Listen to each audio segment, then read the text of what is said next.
There comes a moment in every major sports controversy when the truth becomes impossible to ignore. For weeks, the basketball world has watched a frustrating, coordinated effort to gaslight fans and analysts alike, convincing everyone that benching Caitlin Clark was some brilliant, calculated strategy. They cited veteran leadership paying dues and the unwritten rules of Team USA. But anyone with eyes and grasp of modern basketball knew it was a farce, a colossal misjudgment of talent. The breaking point came after Team USA's 101-46 demolition of New Zealand.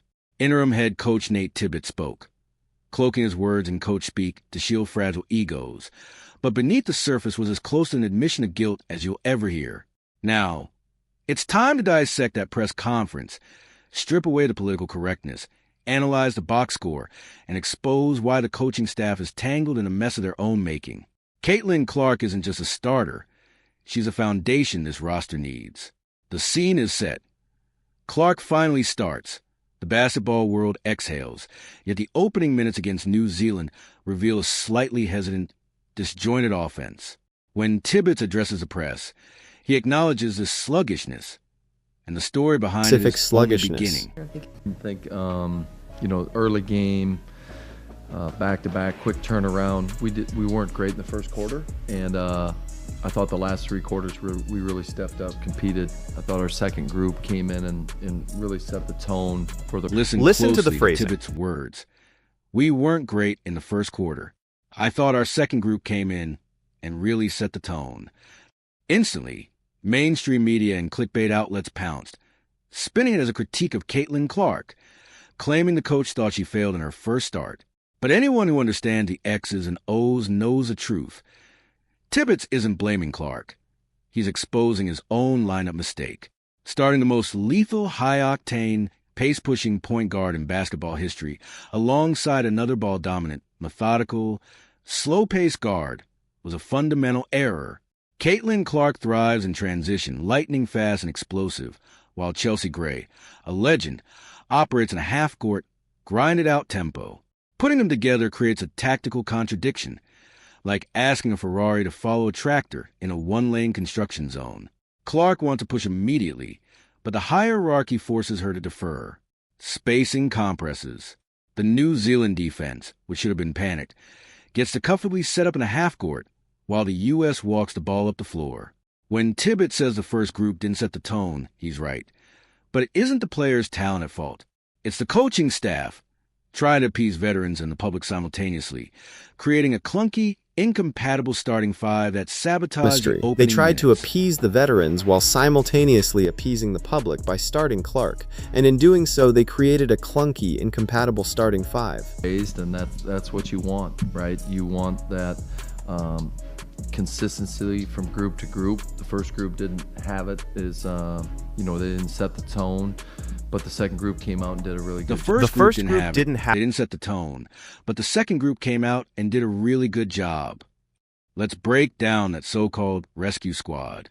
The bench featured players like Ryan Howard and Angel Reese. Howard erupted for 18 points, hitting 6 of 10 from beyond the arc, while Reese dominated the glass the moment she stepped on the floor. Did they suddenly invent a new offense? Absolutely not. Their brilliance was built on the groundwork laid by the starters. Even in a slow, methodical system, Caitlin Clark's presence acts like a gravitational black hole, drawing two defenders every possession, forcing guard to navigate endless screens, sapping both the physical and mental energy of the New Zealand defense. By the time the second unit checked in, they faced a defense already gasping for air, and they capitalized flawlessly. It's basketball physics, something the coaching staff should understand.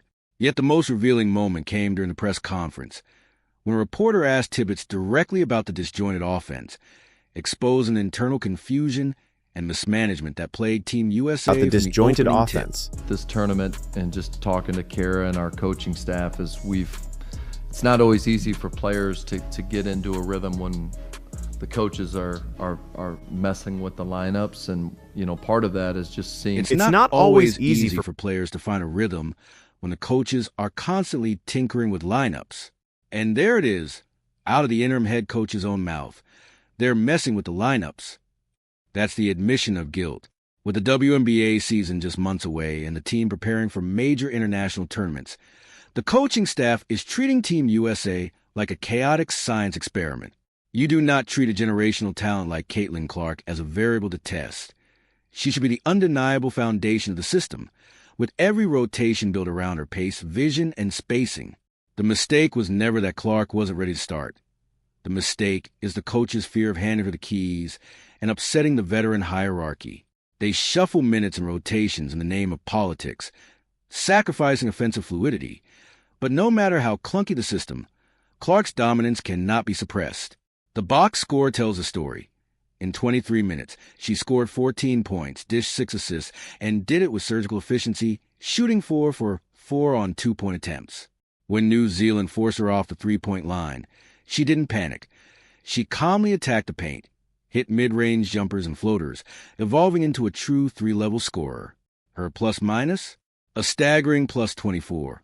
More impact than almost anyone else on the roster, despite the coaches actively experimenting with incompatible lineups. The tape doesn't lie. The math doesn't lie. And the most frustrating part is how this brilliance is still met with disrespect that spills beyond the court beyond and into the press room. And into the press room. It was a dominant performance. I mean, I don't really... I feel like, how come Caitlin Clark not at the podium yet? Like, she should have got player of the game or something. Even the first game that she went off in, she didn't get invited to the podium. The commentator in this video absolutely furious, and it's easy to see why. How is Caitlin Clark not at the podium yet? After dropping a spectacular double-double off the bench, she still isn't recognized.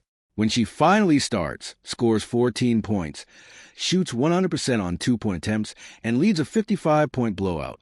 She's left in the locker room while coaches and veterans take the spotlight. This isn't accidental. It's a deliberate effort by media relations and the coaching staff to control the narrative, to prove the team is bigger than Clark, to highlight veterans' depth and the second unit. But you can't hide the sun by putting your hand in front of it.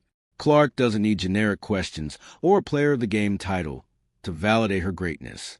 Her validation happens the moment she crosses half court, when defenses panic, arenas roar, and international guards are forced to react to her pace and vision. The coaching staff can tinker with lineups, start her alongside incompatible players, or keep her off the podium. But Nate Tibbetts inadvertently confirmed the truth. The experiments are failing.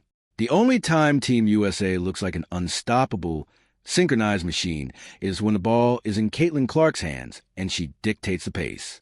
Against Spain, a disciplined, tactically brilliant powerhouse, there will be no room for clunky lineups. Missteps will be punished, flawed rotations exploited. Political correctness and protecting veteran egos are over. The world sees the best player on the floor. The fans know it. The analytics prove it. It's time to build a team around Caitlin Clark, the queen of modern basketball. And if you want ruthless, tactically precise analysis that exposes the truth hiding in the box score, hit subscribe, drop a like, and let me know in the comments. Will Team USA finally surround Clark with shooters and runners, or will they keep sabotaging the offense with slow, methodical veterans? The next breakdown will reveal all.